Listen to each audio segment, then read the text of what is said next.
Hello students, good morning. நம்ம இன்றைக்கி பிரவேஷிகாவுக்கு first பேப்பரில் ஃபஸ்ட்டு கொஸ்டின் ஷார்ட் ஆன்சர்ஸ் 8 கொடுத்து 5 கேட்குறாங்க, 10 மார்க்கு. அதில் இம்பார்ட்டண்ட் ஜிஎம்பி QA புக்கில் பார்க்கலாம். யசோதரா கே துக்கு கா பிரமுக காரன் கியா ஹை? யசோதராவுடைய துக்கத்துக்கு முக்கியமான காரணம் என்ன அப்படின்னு கேட்குறாங்க. சித்தி பிராப்தி கேலியே, இந்த இப்தி வருது பாருங்கள், இது பசங்க சா போட்டு ஈக்கி மாத்திரா போட்டுடுறாங்க.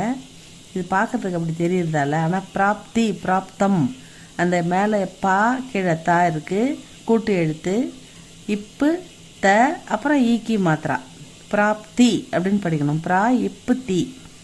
சித்தி பிராப்தி கேலியே சித்தார்த் கௌதம் புத்த யசோதரா சே கஹே பினா, கஹ்னான்னா சொல்கிறது, பினான்னா சொல்லாமல் போகிறது, வித்தவுட், அதாவது சொல்லாமல். கஹே பினா வன் காட்டுக்கு சலே கையே போயிட்டார்.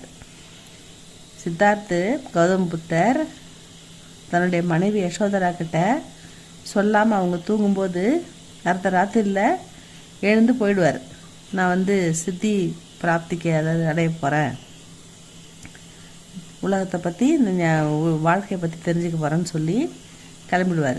யஹி யசோதரா கே துக்குக்கா பிரமுக காரன்க. இதுதான், அதாவது அவர் போனதை பற்றி கூட அவங்க கவலைப்படலை, ஆனால் அவர் சொல்லாமல் போனார் பார்த்தீங்களா அவங்கக்கிட்ட, அதுதான் அவங்க கவலைக்கு முக்கிய காரணம் அப்படின்னு சொல்கிறாங்க. கஹே பினா, இந்த வார்த்தையை கரெக்டாக போடுங்க. சித்தி பிராப்தி கேலியே சித்தார்த் கௌதம் புத்த யசோதரா சே கஹே பினா, யசோதராவிடம் சொல்லாமல் சென்று விட்டார். வன் சலே கையே, காட்டுக்கு போய்விட்டார். யஹி, இதுதான் யசோதராக்கே துக்குக்கா பிரமுக காரன்க, இதுதான் யசோதராவுடைய துக்கத்துக்கு முக்கியமான காரணம். செகண்ட் கொஸ்டினும் யசோதரா கா விழா பதிலன்னு தான் வந்திருக்கு. ஜிஸ்னே அப்னாயா தா தியாகா இஸ் பக்தி கா தாத்பரிய கியா ஹை? ஜிஸ்னே, அவரே என்ன, அவர் யார் என்ன தன்னுடையவள் ஆக்கி கொண்டாரோ, அப்னாயா என்னை விவாகம் செய்து கல்யாணம் பண்ணி தன்னுடைய மனைவியை ஆக்கி கொண்டாரோ, அவர் தான் என்னை தியாகம் பண்ணிட்டும் போயிட்டாரு அப்படின்றதா இதுக்கு விளக்கம். இஸ் பக்திக்கா தாத்பரி, இது என்ன, எதை விளக்குது, இதனுடைய அர்த்தம் என்ன அப்படின்னு கேட்குறாங்க. सिद्धार्थ ने यशोदरा के साथ विवाह करके उसे अपनाया. சித்தார்த்தர் யசோதராவை திருமணம் செய்து கொண்டு தன்னுடையவள் ஆக்கி கொண்டார். அப்னாயா, தன் மனைவியாக தன்னுடையவளாக அவளை ஏற்றுக்கொண்டார். இப்போ அச்சானக் சடன்லி, திடீர்னு எதுவுமே சொல்லாமல், உசே தியாகக்கர் சலேகையே, தியாகக்கர் அவளை அப்படியே விட்டுட்டு போயிட்டாரு.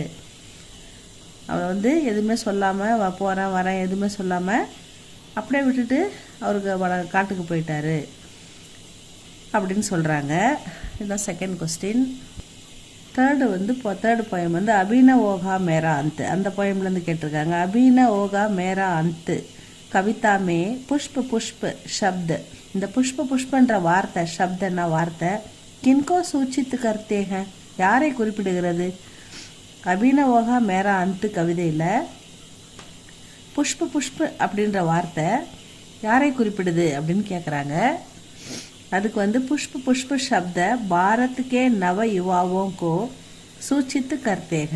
அந்த பூக்களாக கவிஞர் யாரை வர்ணிக்கிறார்னா, நம்ம பாரத நாட்டுடைய சப்த பாரத்துக்கே நவ யுவாவோ, இளைஞர்களையும் இளம் பெண்களையும் இளைஞர்களையும் சொல்கிறாரு, குறிப்பிட்டு சொல்கிறாரு. அவங்களுக்கு தான் சொல்கிறாரு புஷ்ப புஷ்ப அப்படின்னு சொல்கிறாங்க. புஷ்ப புஷ்ப சப்த பாரத்துக்கே நவ யுவாவோங்கோ சூச்சித்து கர்த்தேக. नेक्स्ट अभिन ओगा मेरा अंत कविता में तंत्रालस लालसा का अर्थ क्या है?